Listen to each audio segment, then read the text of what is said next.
सिन्नर MIDCमध्ये थरारक अपघात, उड्डाण पुलावरून भरधाव ट्रक थेट खाली कोसळला। संपूर्ण घटना CCTV मध्ये कैद। नाशिक जिल्ह्यातील सिन्नर MIDC परिसरामध्ये आज एक धक्कादायक अपघात घडलाय।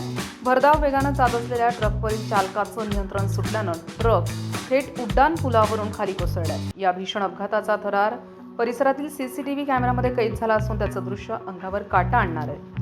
मिळालेल्या माहितीनुसार सिन्नर MIDC परिसरातील उड्डाण पुलावरून ट्रक जात असताना चालकाचा वाहनावरील ताबा अचानक सुटला। नियंत्रणाबाहेर गेलेल्या ट्रकनं पुलाच्या कठड्याला जोरदार धडक दिली आणि थेट पुलावरून खाली कोसळला। अपघात इतका भीषण होता की ट्रकचं मोठं नुकसान झालंय। ट्रक पुलावरून खाली पडताच मोठा आवाज झाल्यानं परिसरात एकच खळबळ उडाली। स्थानिक नागरिकांनी तातडीनं घटनास्थळी धाव घेत मदत कार्य सुरू केलं। घटनेची माहिती मिळताच पोलिसांनीही घटनास्थळी पोहोचून परिस्थिती नियंत्रणात आणली आणि आवश्यक मदत कार्य सुरू केले। या अपघातात ट्रक चालक जखमी झालाय की नाही, तसंच इतर कोणतीही जीवितहानी झाली आहे की नाही याबाबत अद्याप अधिकृत माहिती समोर आलेली नाही।